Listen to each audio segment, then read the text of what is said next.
I wasn't.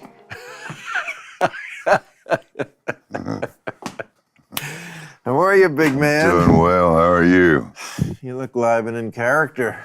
Can I fix you a drink? No, thank you. You don't drink anymore at all? Nah, I try not to. That must hurt. Yeah. You know, I don't. Not anymore. Not anymore. Yeah, you know what? That's what I got from your last record, which is great. The one you made in the pandemic. Yeah. Such a good record. And thank you. it's like, it's so thoughtful and wistful about your past and, like looking back at like, yeah, I used to be in bars with whiskey on my lips, but now I got a good woman. Yeah. And so I don't need to do that. Yeah, I'm trying to avoid that. That whole get a good woman and then you're... Yeah, well, you know what? Congratulations. You've done it for years. It takes you out of the bars, you know? But, no, you sounded very... I mean, it made me think you were very happy. Man, I am. I'm in a good place these days, you know. And I don't know where I am, but, you know... my life, A to Z. I don't know where I'm at W now, but, you know, doing okay. No. I mean, what are you, 60? 61. Okay. You know, look at Biden. He's 110 and from Transylvania, and he's the president of the United States, and he's probably going to be running again, you know. So, and, you know, if I'm that way at 80, I'll be fine with it. He's not in bad shape. But if I'm that way at 80, I'm just going to be doing the pelvic thrust on stage at the Grand Ole Opry. I'm not going to have the nuclear codes. Right? It's a different thing, Bill. Yeah, it's a different thing. I mean, that's why I wouldn't want them in Trump's hands more than Biden's hands. What, do you think Biden is an insane person who's going to fire off a nuclear weapon for no reason? No, but I just... Okay, so just admit... What? I don't even hardly... Only guy I remember being that old when I was young, my granddaddy lived to be 83 years old. He was the oldest guy that I think I'd ever known. People live a lot longer now, right? People live to 110. That's crazy. There was a lady who beat COVID at 103. My mother beat it 3 times. She's 80-something. 81. 3 times? She got it 3 times. Yeah. Wow.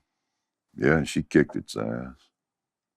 Tough old girl. I was gonna say, wow, 3 times. That seems like that shouldn't happen. Like if you get it, shouldn't you have the immune? Maybe her immune system is. Yeah, you know, the first time she got it was pretty rough, but then the next 2 times it wasn't very bad. Yeah. I mean, yeah. She had built up that natural immunity, I suppose. You got it? I got it 2 times, yeah. You did? Did you get... First time, I felt pretty bad for a couple of days. Had you had the vaccine? Yeah. Really? Felt pretty bad for a couple of days, and then the second time I got it, it was really nothing. I didn't... So you didn't think the vaccine had a chip in it to track you?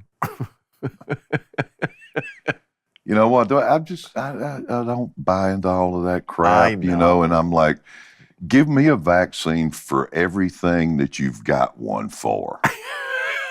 I'll take them. I'm not scared of that. No, shit. You've been shot in the heart. Yeah, but I mean, I'm just not, I don't think they're trying to, put something in the vaccines to control us. So, you know, give me a vaccine for everything. They're definitely not doing that. No. Or that it makes us, you know, feminine or whatever. Nah, I didn't notice that either. It'd have to be a hell of a vaccine to make you feminine. Well. Girls love a deep voice. Girls love a country boy. Isn't that one of your songs? Ladies, that's absolutely right. Yeah. Yeah. Yeah. Well, they like a good one. You know, I don't know what to attribute it to. What, all the women who threw themselves at you? I just had game, I guess. I don't know. Well, you're a singer. That's right. You don't have to even know how to speak. it so doesn't true. seem like, It's you know. just amazing, the power of music. It's pretty crazy. But also, you're 10 feet tall. You know, you're kind of bigger than life. Oh, I could definitely see why That was a long, long time ago. I know. No, I'm telling you, I feel like every song I heard on your record was like all about. And I met your girl. She's great, and she's Canadian, right? Yeah, yeah. Because there's that one song that's about like it's a classic "We Shouldn't Be Together" song. It all adds up. It all adds up to us. Like Yeah. you got the GMC, and she's got the whatever, and the I wrote that about her. You know. Oh, I could tell. Yeah. So, you gonna smoke? I'm gonna smoke. Yeah. Oh God, you still smoke cigarettes? Yeah. Are you nuts?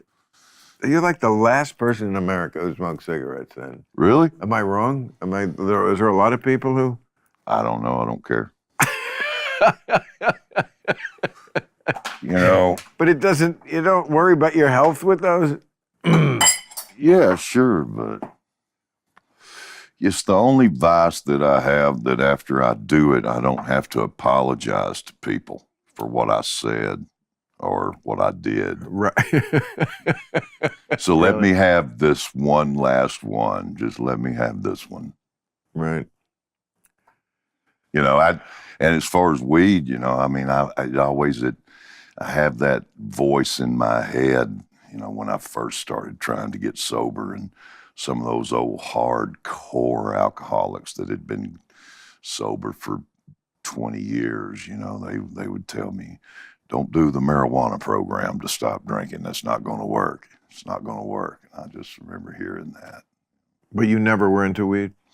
I did smoke it years ago. I would smoke it every now and then, you know, but it got to a point in my life where it made me incredibly paranoid. That's a common effect of pot. It seemed like it kept getting incrementally worse. Every time I would do it, it would make me more and more and more paranoid, to the point that I was just like, I don't want to do it. Like any psychotropic drug you're doing, it has a lot to do with your mood. I mean, it's what's going on in your head, and we don't know, you know, that's the bottom of the ocean, the brain, as far as like things we know about. Oh, yeah. You know, I mean, they know more than they used to, but it's still quite a mystery.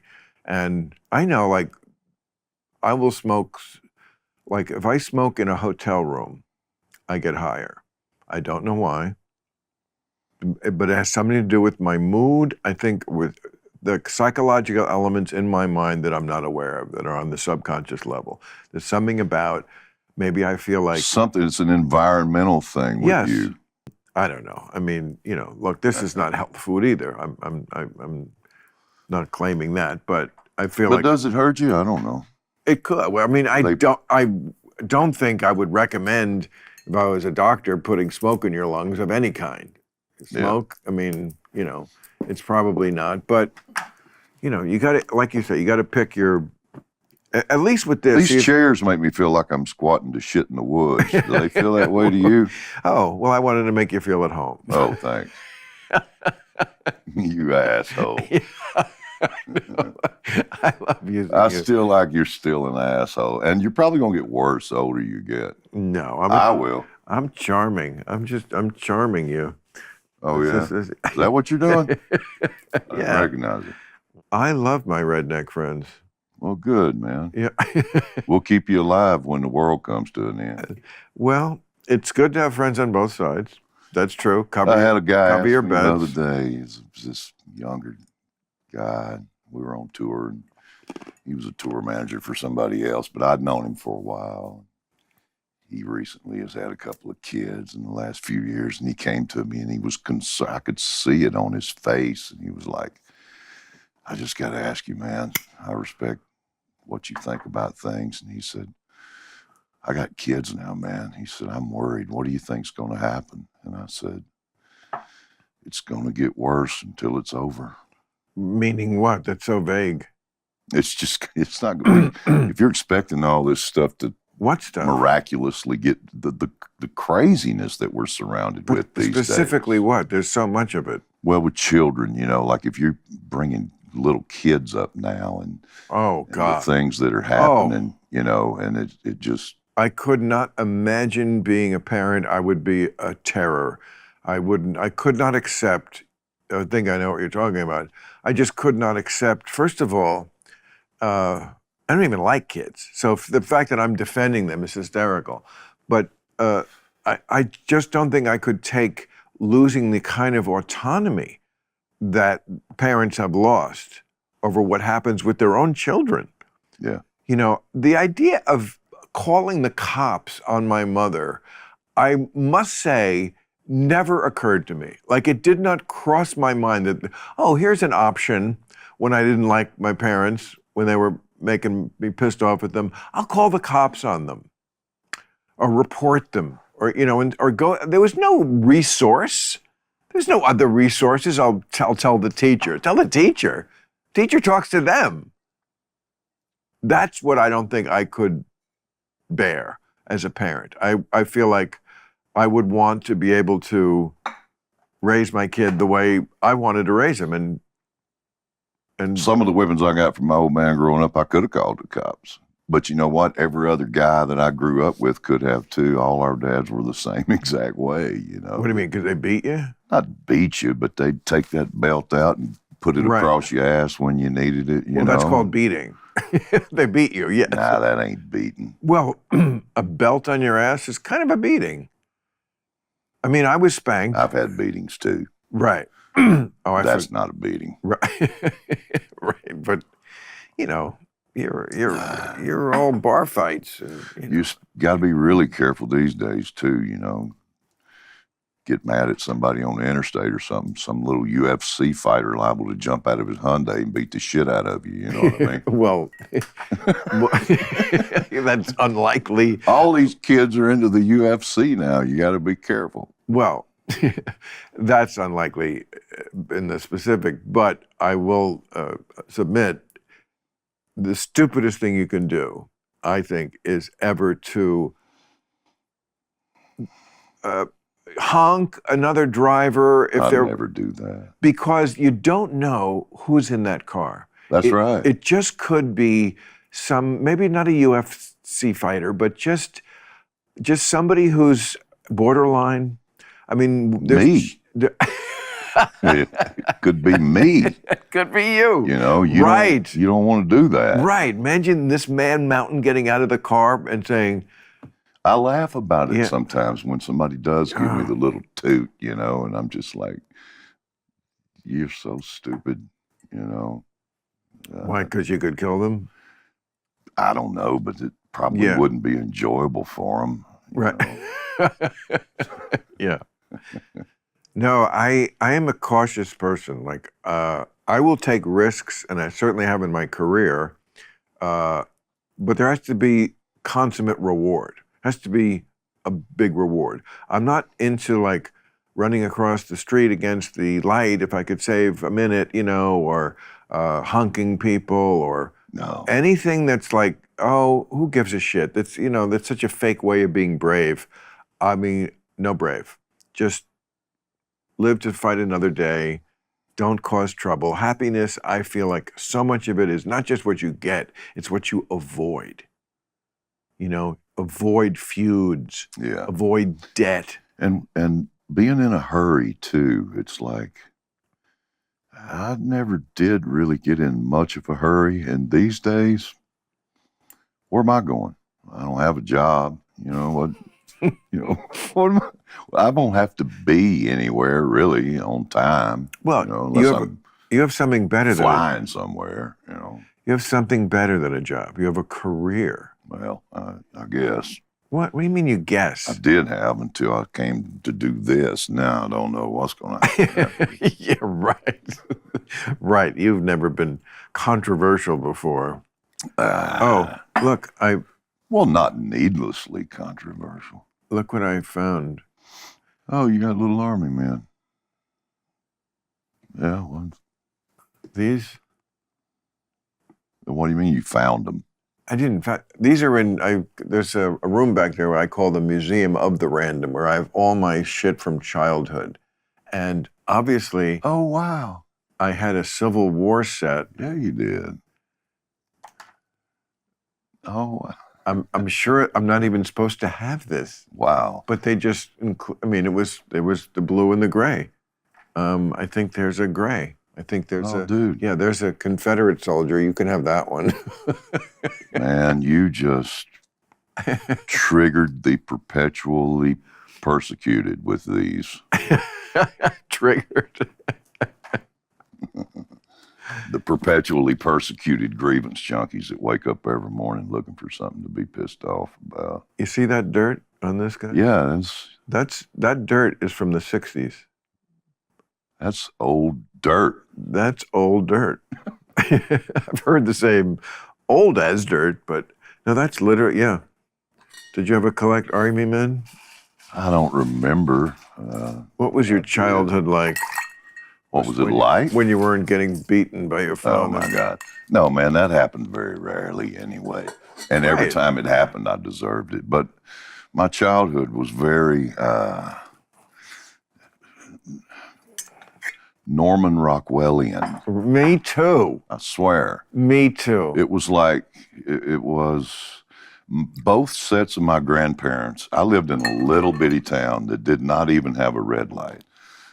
And it was very rural. And both sets of my grandparents, one set of my grandparents lived about 1.5 miles from me, and the other set lived about 3 miles from me. I mean, everybody was right there.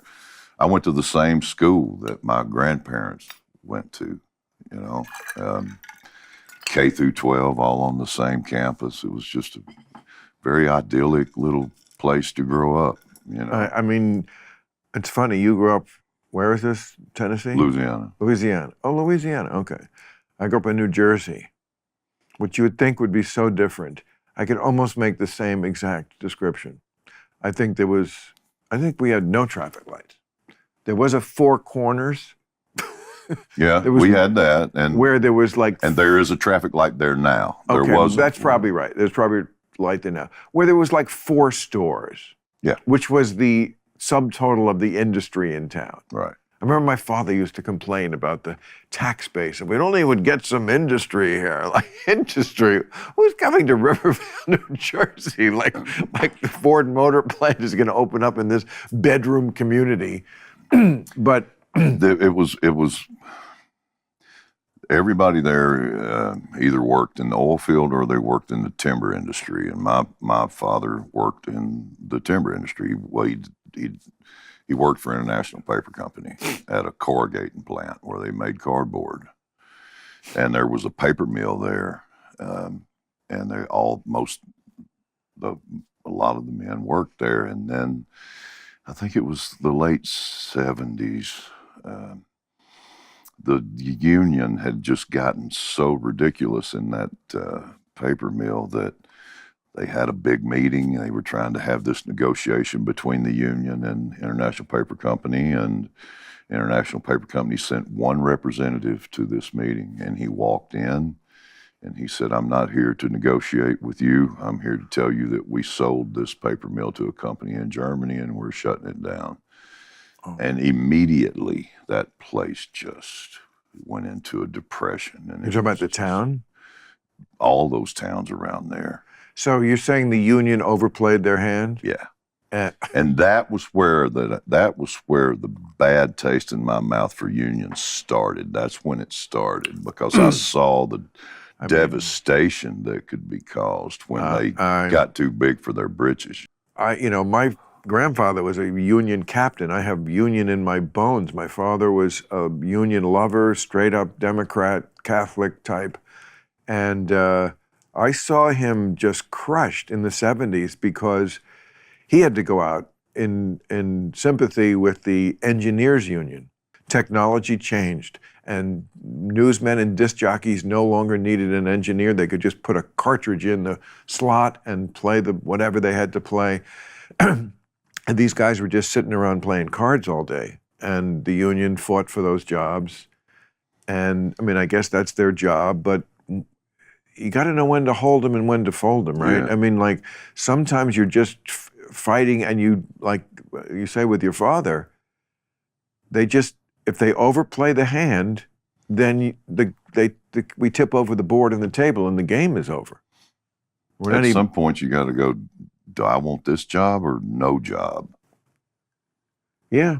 On the other hand, you do need unions in many industries. I mean, I would think. I would say some. I wouldn't say many, but because of OSHA. I think when the government came along and Right. and stepped in and said you have to have these some kind of civilized, conditions for these people to work in, and Yeah, but once that came in, you need someone. No, it's like having an agent. You need someone. That's what a union is. It's a fucking agent that you wouldn't want to negotiate. When you did your series, your agent got whatever the deal was. I'm sure it was a nice, rich deal for Monarch. Okay, you needed an agent. And that's what workers need. They need an agent. They need somebody to negotiate and say, okay, this is our job to know what the number is in your head. And then we're going to give you the number, and we're going to get to the right number. And we're going to get you a good salary. You need that agent. That's a union. The truth about America is even though there is obviously pockets of cities and suburbs, every state is also country. I mean, California has 4 million Trump voters, and the entire area between San Francisco up to Oregon is very rural. Yeah. I mean, very Alabama-y. Yeah. Pennsylvania. It's been my experience over the years doing this now for 26 or 7 years. Country music fans are country music fans everywhere you go. It's hard to tell the difference you can't tell if you didn't know where you were when you walk out on that stage. You're not going to be able to tell from the reaction of the audience because they all act pretty much the same. I think there's some Midwestern areas that they seem to be a little more reserved for some reason, but by and large, man, you generally can't tell the difference where you are based on what the audience acts like. I say the same thing. Yeah. I mean, because they're coming to see you and they know who you are and they know what you're about. Exactly. Yeah, same with you. Yeah. Right. When we're doing a poll among Trace Adkins fans, probably the question, are you a fan of Trace Adkins, is going to get a very high number. And yeah, that's the same thing with me. It's like you got to really fuck it up if people have paid their hard-earned money to see you. Yeah. Because they're already predisposed. I mean, that's a lot of motivation. Money, get a babysitter, arrange, I mean, the last thing I ever want to do in this whole world is ever disappoint an audience. They're coming set on having a good time. And you got to give it to them. You just try not to screw it up. You can't. Right. And I don't, and I'm sure you don't either. No, you don't, man. I saw the last special you had. That was great. Oh, thank you. I appreciate it. Awesome, man. Adulting and all that. Yes, adulting. That's great. I'm glad you watched that. Yeah, it's amazing how so much has changed. My whole act has changed. I mean, life changes fast. I was reading, like, most Gen Z kids think that the country is worse off than it was 50 years ago. And you just wish you could show them what 1973 looked like. Because I remember 1973. I guess you were just a little younger than me, but you remember, you were alive. Yeah. And I mean, just what TV looked like. These kids don't remember when people used to drive down the road and just throw trash out the window. I do. I do too. Yeah. Trash was everywhere. That's not really nobody does that anymore. I know. Right. Yes, I see your point. Yes, right. We've improved on almost everything. Yeah. And they just seem to want to. I feel like when you're a social justice warrior, you need more injustice than perhaps is in front of you to fix at any moment. Partly because the earlier generations did a lot of the heavy lifting. But it's the work ethic. What? Don't you think it's the work ethic? Well, Well, yes. I mean, partly they leave school without knowing anything, which I feel is a problem as far as schooling goes. It's just astounding to me how they will let kids out of high school and not know things.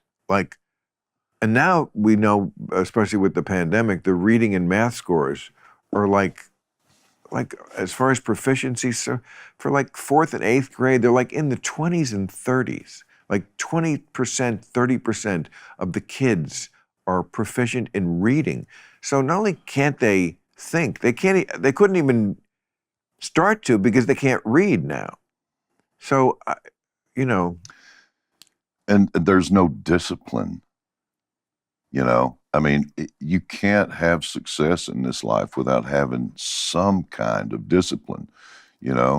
I mean, you just said you have a whole new show that you've written now. That requires discipline and dedication and work. I mean, it just, you know what I mean? It just no. Look, we're lucky because our work is fun. Yeah. That's a big difference. I can't compare myself to someone who's like, they're cutting the heads off chickens on a conveyor belt at the Tyson plant. That's not fun. I realize that all the time. I remind myself of that all the time. Yeah. I won the lottery. I get to earn a living doing something that I love to do. Thank God, man. I love so blessed, we both, fortunate. I mean, I'm sure I didn't have the kind of colorful shit jobs that you've had. I know you were an oil rigger. I loved that job, though. Really? I loved working in the oil field. I loved Really? working on a drilling rig. In Don't the you Gulf get of Mexico. oil all over you? Not really. I mean, some days, yeah. Some days you would get filthy, but other days, Why? I mean, you needed to finish your 12-hour tour dirty, or your boss wouldn't think you did. So you worked anything. 12 hours in a row? Yeah. Oh my God. Yeah, 14 days on, 14 days off. 12 hours a day. Why do they arrange it like that? Because then you go home? Goes offshore, yeah. Oh, I see. Yeah, you'd stay out on the rig for 2 weeks. So you work for 14 days straight, 12 hours a day. So it's almost like doing a movie. You only have time to do the thing and then sleep. There you go. That's what it was. Except it's not really like doing a movie because you're fucking full of oil. But so, I'm fascinated by this. This was offshore Louisiana? Yeah. I see. And what happens? You catch the oil in the sea and you bring it up like fish? I've seen video of it obviously, but it looks like there's a big thing on the. So what are you doing? How are you getting the oil from poking a hole in the ground? Yeah. Yes, but then when it comes up on the ship, you're putting it in barrels? But sometimes they will lay a pipeline. Usually they'll lay a pipeline from the platform back to the shore. Yeah, to those big. Oh, right, of course. So you're just monitoring how it's coming up through the. I didn't do the production end of it. I just did the drilling part. Somebody finds the oil, which in the Gulf of Mexico, it's very hard to drill a well in the Gulf of Mexico that you're not going to hit oil. It's everywhere. Yeah. So, we would drill the wells, and then sometimes we would test the well to see if it was a good well, and I don't know what the numbers were on how they judge that, but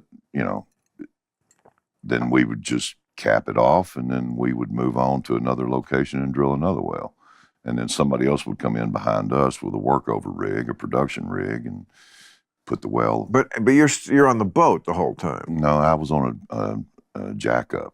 What's that? It's a big, huge barge. That has legs on it, and you get towed to the location. Oh, I see. And then the legs go down to the ocean floor, and then you literally jack the whole barge up out of the water, and then you drill the well. So. And you do this in one day? Oh, no. Months and months. Oh.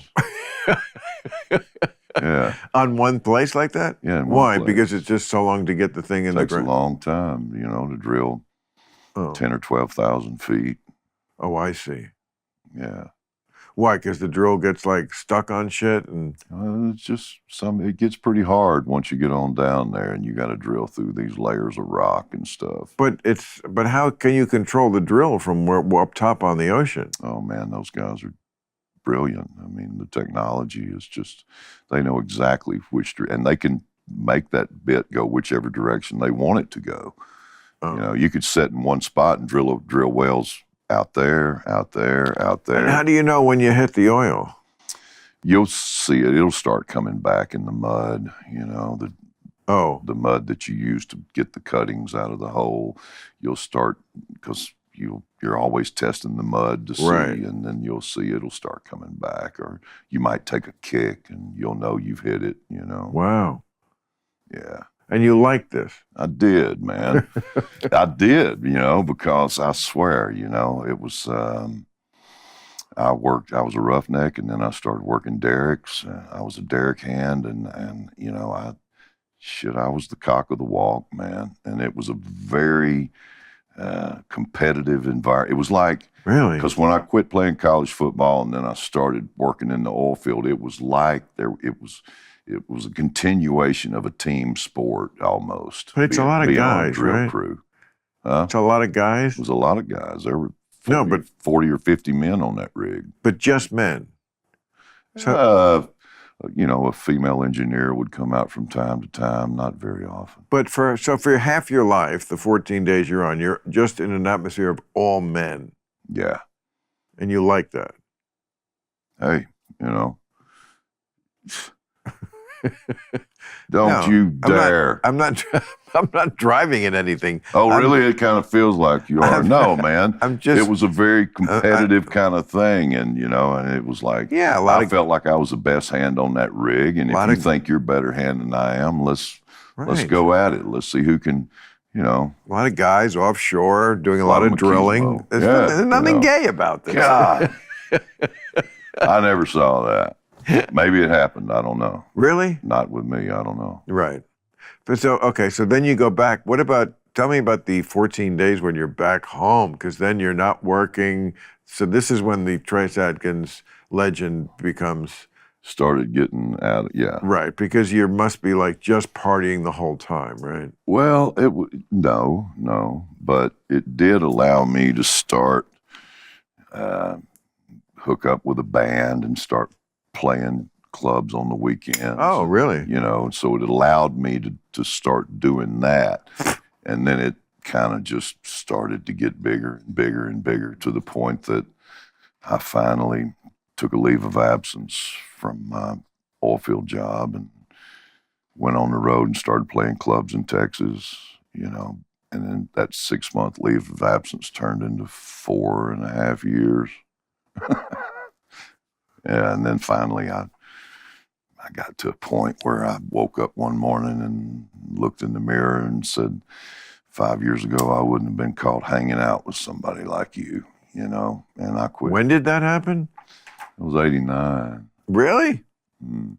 You stopped getting into trouble in 89? No. Stop getting into trouble? No, I just quit playing clubs and I went back to work in the oil field. Oh, you went back? Why? Yeah, because I thought I was going to kill myself. I mean, the drinking and the drugs and it was just, you know, I could see myself just shriveling up, and it was like, you know, I got to get away from Why couldn't this, you or have it's done it gonna without over drinking and drugs? I don't know why can any addict not You stop? think you're really an addict? You're not just a guy who was partying too hard? You know what, man? I think I must be, because I've so many things have happened to me in my life that and most of the bad stuff that's happened to me in my life, almost exclusively, I can say, yeah, I was drunk, or I was, you know, under the influence of something. I feel like a lot of that is because you sing about it. All countries, it seems to be always on your mind, and there's so many songs about drinking and over drinking and the problems of drinking, and it's like I feel like you're self-hypnotizing yourselves into being drunks. I don't do a lot of those anymore, though. I know, but like, is that a ridiculous theory? No, I just think, no, I don't think the song came first and then you started, you know, this is not a chicken or the egg type of thing. I think, you know. I see. You're saying you're writing about. You're writing about what you've already done. You may be right about that. That's been my experience. No, I understand. Well, but anyway, where was I? Oh, it doesn't matter. It was a boring story. No, I'm fascinated by the oil rig thing, and the fact that you would go back to it. Oh, I did go back to it. I stayed out there for another 3 years, and then, you know, and then I got that phone call you know, from a guy that was my manager that had booked me in clubs in Texas and New Mexico. And he had since moved to Nashville. He called me one day and he said, "You singing anymore?" And I said, "I don't even sing in the shower. I'm done." And he said, "Well, one of these days you're going to have to look at yourself in the mirror and ask yourself the question, I wonder what would have happened if." And I said, "If Really? what?" And he said, "If you would have thrown down the pom-poms and gotten the game." He said, "This is where you need to be." He Wow. said, "You need to come to Nashville. This is where they make what you want to be, you know." So What year was this? 92. 92. So, you know, and I didn't immediately do it. I thought about it for a while, and then that thought of what, you know, having to look at myself in the mirror someday and ask myself that question scared me worse than selling the house and going to Nashville. So I ended up. Were you finally married at doing the that. time? Did you have children to consider? I wasn't married at that time, but I got married soon after that, and I had a couple of girls from my first marriage. Right. Yeah. So that guy really is the guy who changed your life. Boy, you should send him a fucking case of steaks every Christmas. Well, we lost him a couple years ago. Well, never mind. Yeah, I loved him. He was great. And his son is, you know, I'm is helping me now. He's tour managing and stuff. Oh, wow. It's great.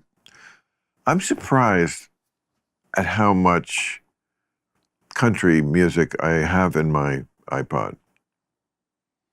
Like, it's definitely not the preponderance. Yeah.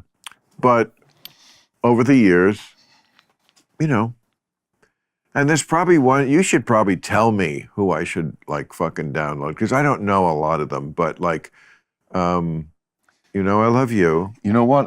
Brooks and Dunn. Yeah, they're great. Ronnie Dunn, one of the best country singers ever. Don't have anything by him, don't know him. But that's Brooks and Dunn.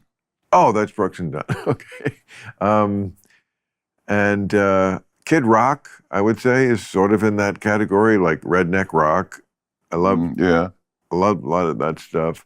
I'm sure there's others I'm leaving out. Yeah, Kid Rock's kind of, you know, Bobby's Southern rock, rap, country, something like that. Not rap. I mean, he doesn't rap. You can't put him in a box. Yeah, but he doesn't rap much. Most of his albums that are not. There's maybe one song. That's not what I like about him. But I mean, I don't mean the rap. I mean, he has that hip hop vibe. He's got that, you know, kind of that. I just heard. I really had not heard of this Jason Aldean guy. Oh, yeah. But I don't know his stuff. Is he good? Yeah. Yeah, man. Jason toured with us years ago, probably. I bet it was right when he first came out, probably about 15 years ago. We did a tour together, and he went out with us for a few months. So he's in trouble because I actually love the name of this song, Tried Out in a Small Town, right? This is the one I'm thinking of? Yeah. Yes, that's it. And I had no idea about it. I hadn't heard the song. I don't keep up, man. I don't listen to the current country stuff. I haven't heard it either, but I read, the people writing about it constantly, and I believe Coleman Hughes. You know who that is? Brilliant, No. Right? They're brilliant. I've had him on Real Time. He's young, I would say 30, black, and brilliant. And he basically said it was a smear job. Because he said, first of all, they shot it in front of this courthouse where they would lynch somebody 100 years earlier. He said, Jason Aldean probably didn't know that. I had no idea. Yeah, that they've used this in other movies. It's in like Hannah Montana or something. It just, the people who just want to get you are the ones who piss me off. And then I felt like there was no smoking gun of like, there's just different kinds of Americans. You can't bully the people who grew up in Tennessee or Louisiana into being you.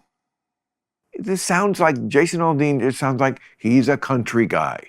This is the kind of shit he's into, and the kind of stuff he thinks, Christianity, all that stuff. It's not my jam, but you can't bully people into not being who they are, and they are no worse than you, is my take on that. But again, I haven't really delved. Well, it's all so silly anyway. I mean,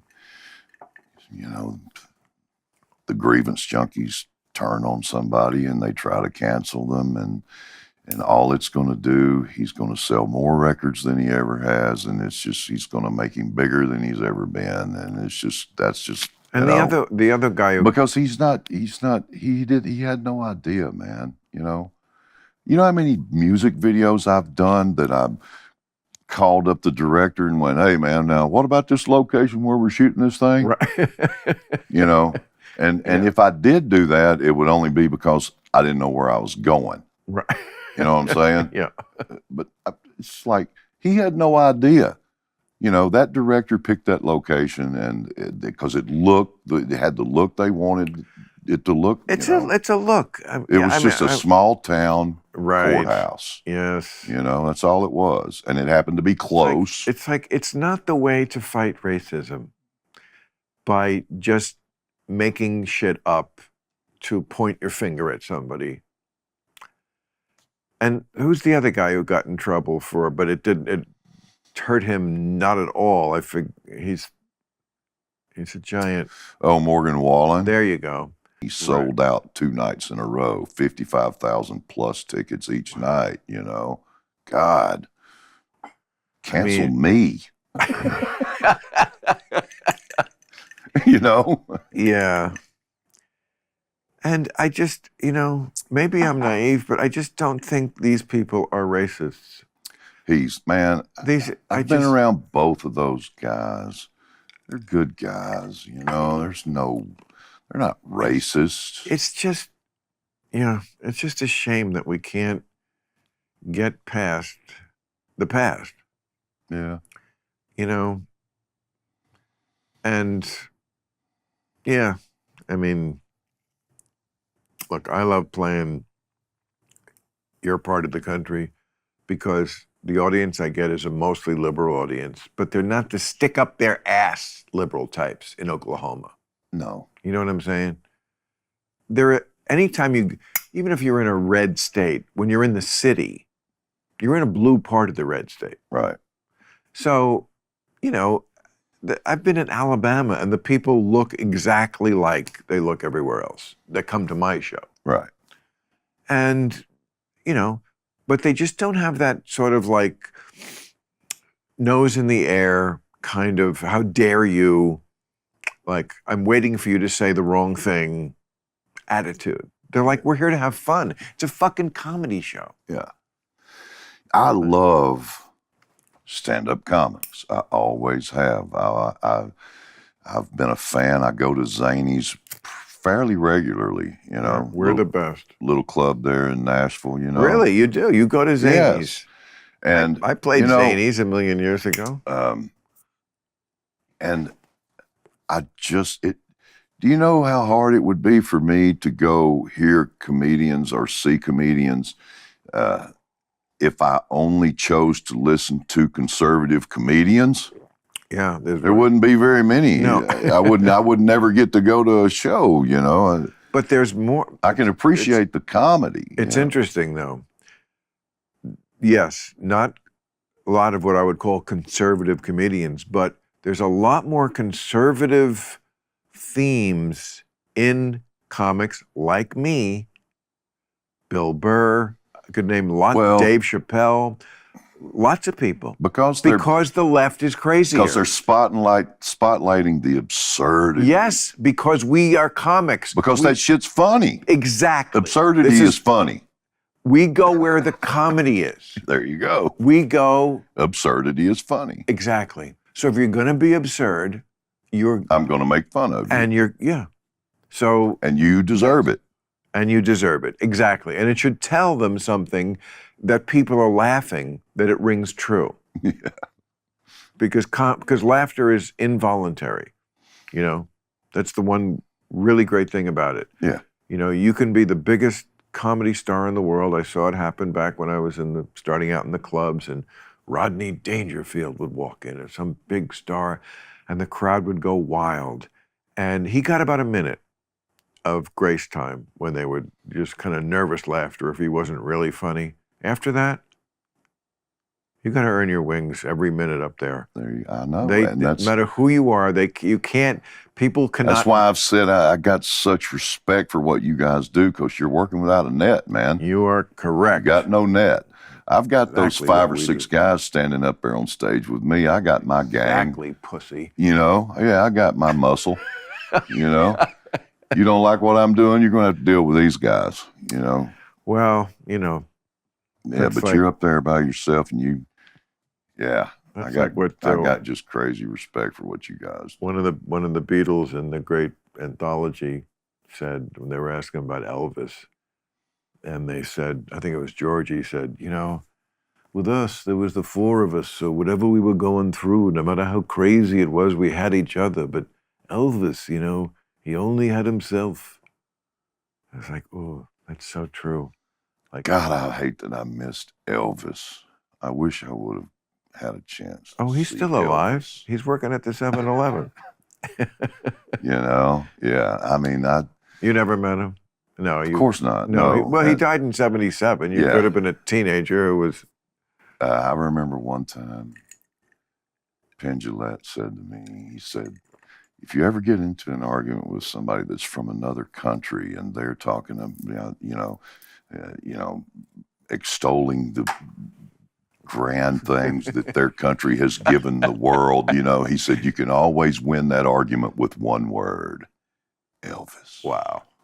You know, I mean, and he was the first cult of personality, you know, that in modern history. Anyway. Well, I don't know about that. Well, who else was then? Charlie Chaplin. Oh my God.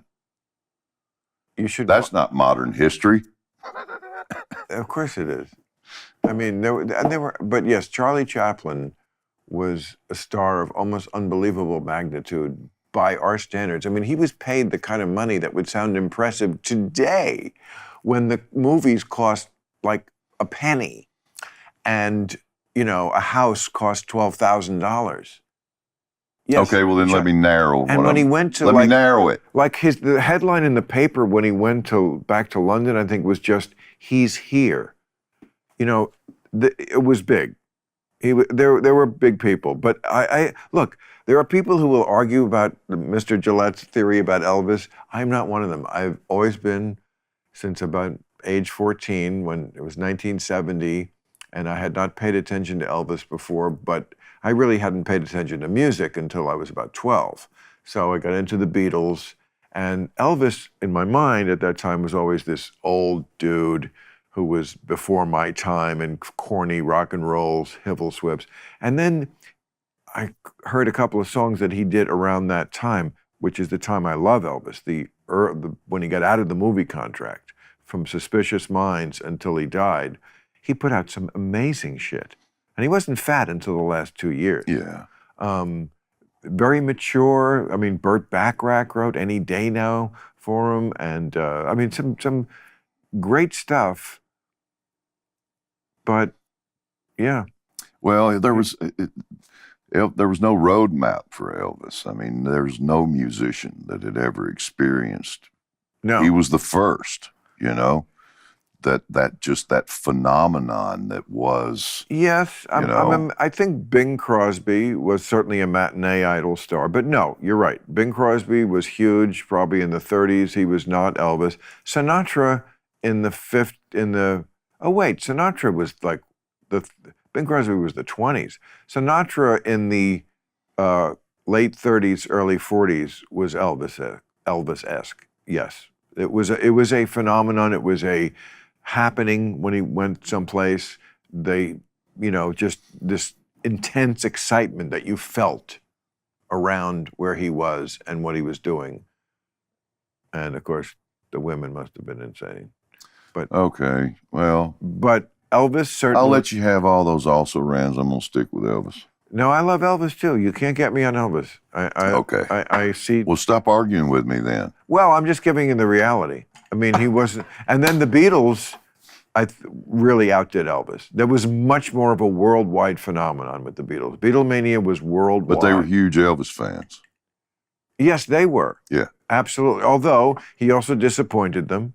I mean, Paul McCartney and I think Lennon said, we loved him from 56 to 58, and then when he got out of the army in 1960, there was something that was missing.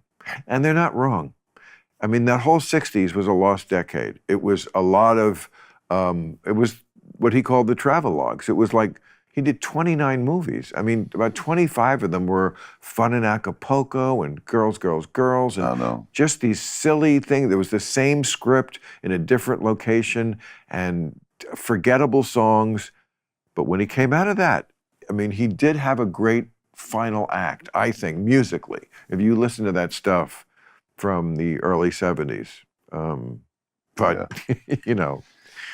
I remember when I was a kid, my aunt, my dad's younger sister, they didn't have a television.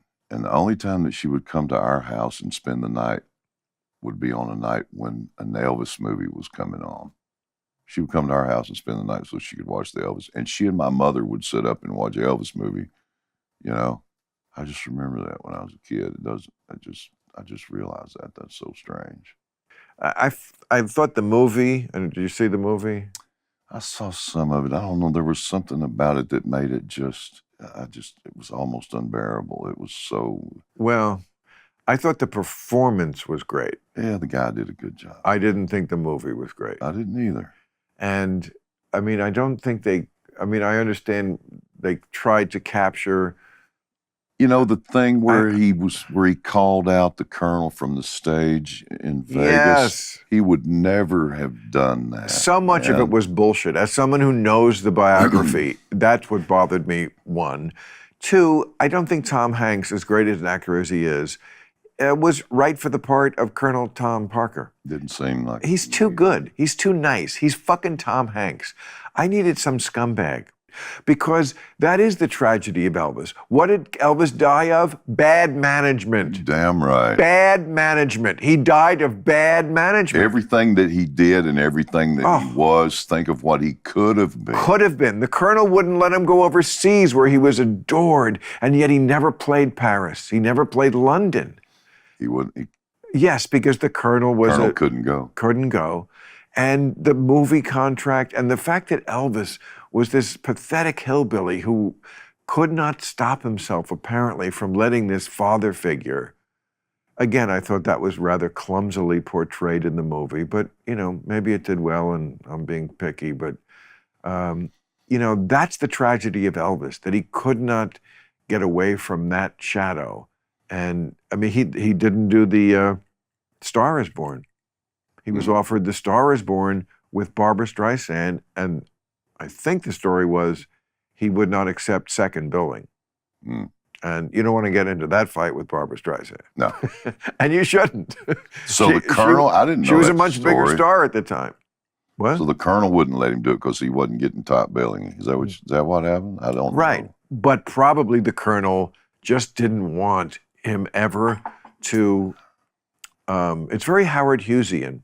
You know, the way Howard Hughes had these Mormons around him who kept him insulated.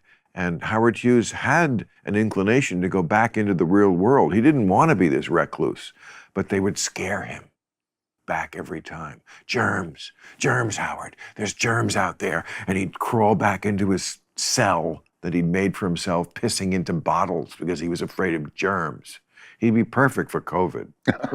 He would have been. He'd be a regular Dr. Fauci. But okay, but Elvis was kind of like wanting to expand, and the colonel scared him every time into going back to his ruts. I mean, he worked him like a mule. Yeah. People don't realize the day he died, he was scheduled to go to Portland, Maine.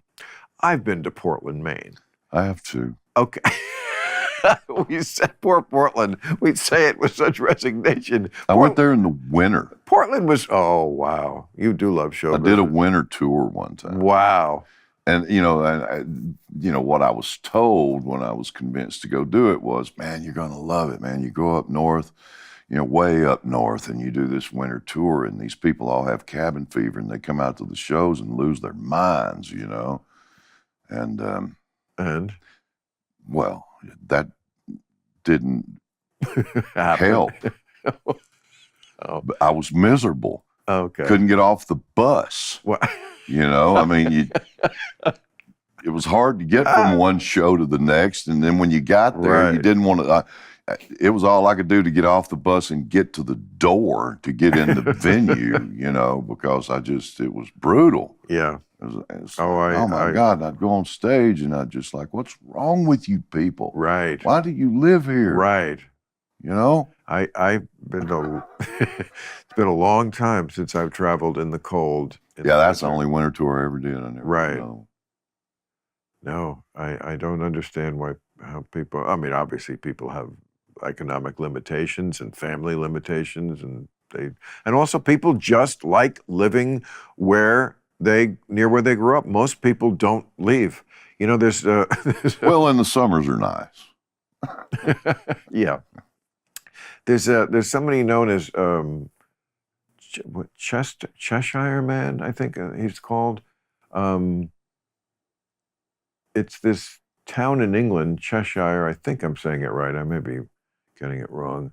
And they found the skeletons of a 9,000-year-old human ancestor, 9,000-year-old. And they traced his DNA back to someone who still lives in the town. Wow. In 9,000 years, this family moved like a block.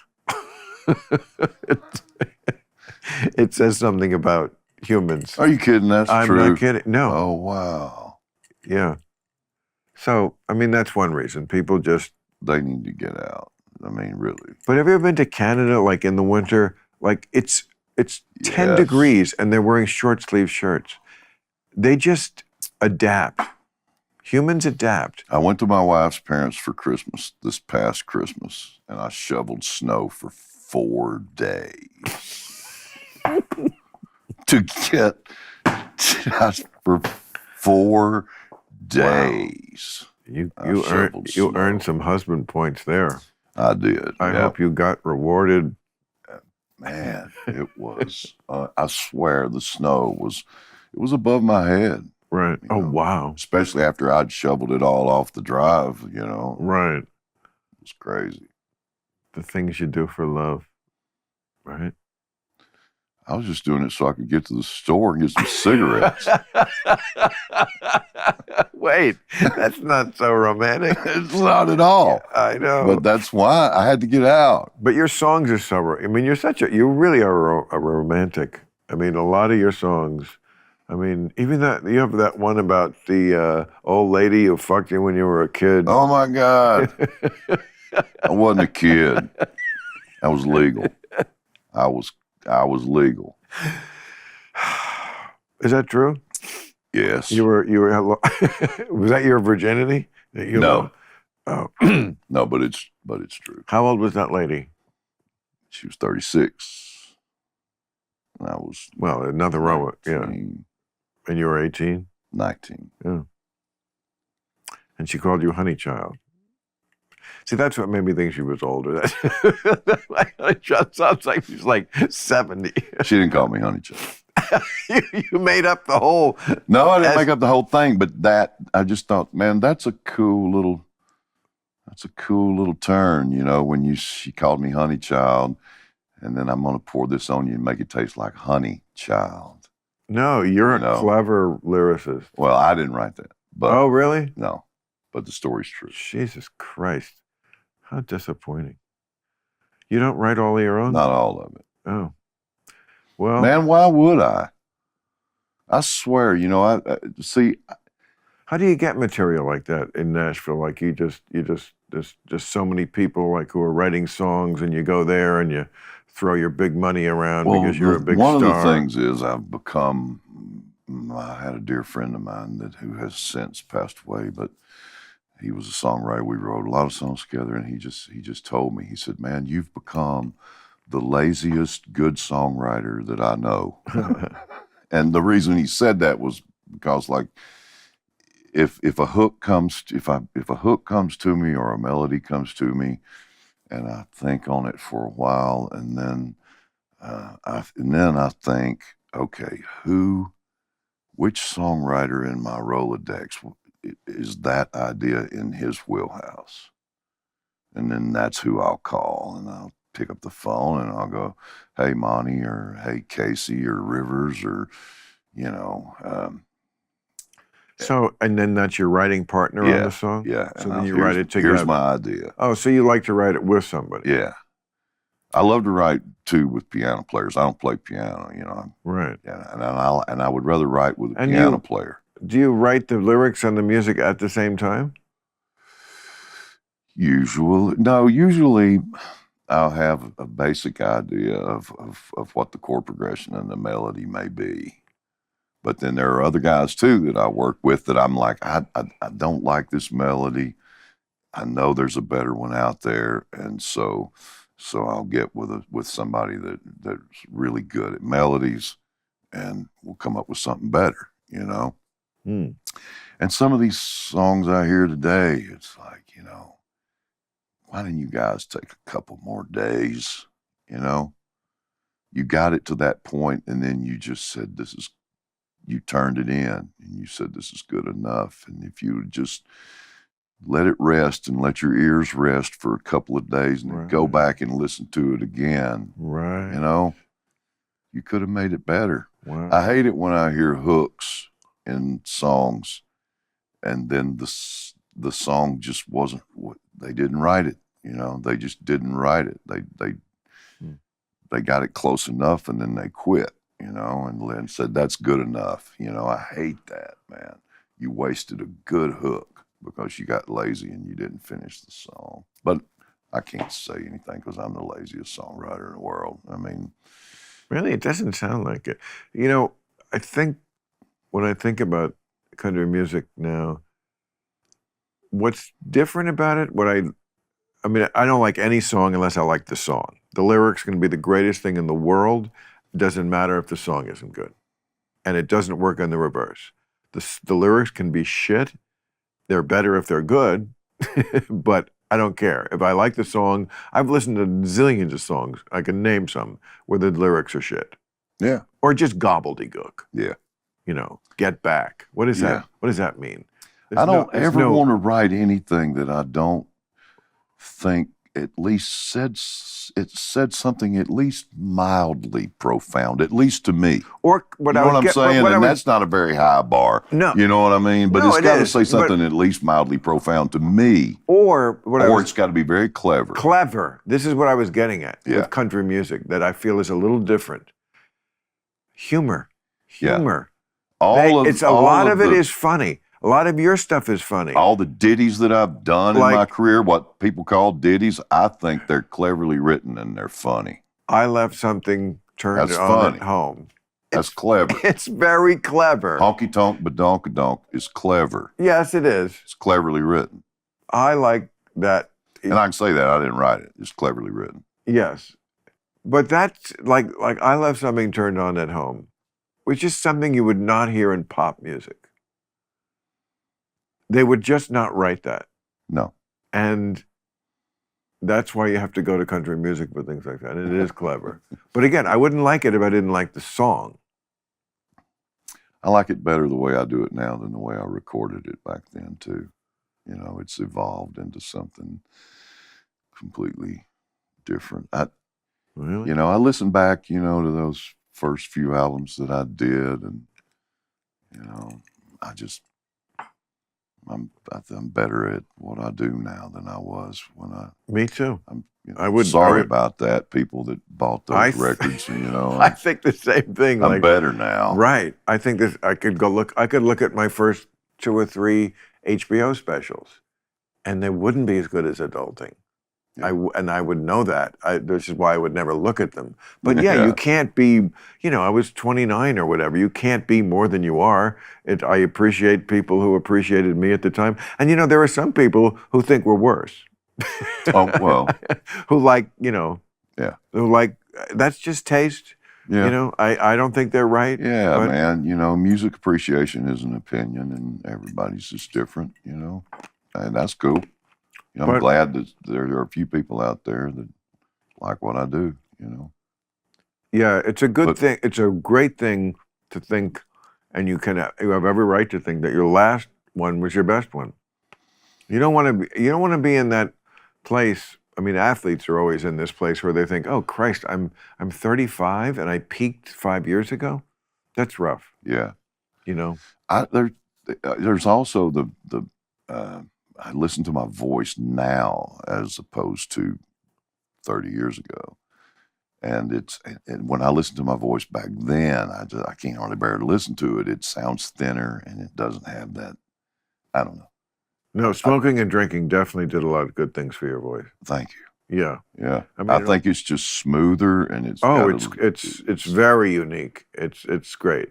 It's you know, and that's a good. And you know, why you're not doing a million voiceovers, I don't know. I do enough, man. I do Really? enough to keep me busy, and I enjoy doing it. And But you know, and that's the thing about having a voice like this that I thank God I was blessed with. I mean, it's just the older I get, it's going to get better. Listen to, you know, James Earl Jones. My God, he's been saying this is CNN for 40 years. you know who I thought was better post 60? Sinatra. Yeah, His voice got quite different. I mean, he also was the material he chose. yeah. You know, I mean, he's another one like Elvis.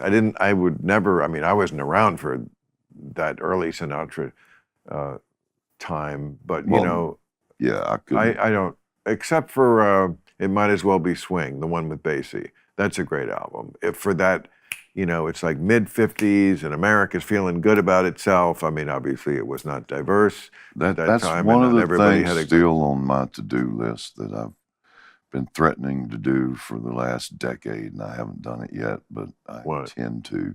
I want to do a crooner record before I go a out. crooner record. Wow. You know, just go back and cover some of those old classics. Quarter to you know, three. One More for the Road, stuff like that. No you one in the know. place. Exactly. I want to Except do you it. and me. I want to do it So because I think it would be fun to do. You know, stick 'em up, Joe. Give me all your money. Make it one for my baby and All right. one more for the road. Well, I can't thank because you I don't do enough. stuff for the money anymore. I asked the I could- question, would that be fun to do? could- Obviously, I don't do stuff for the money anymore. I know. You're not paying me. I appreciate it.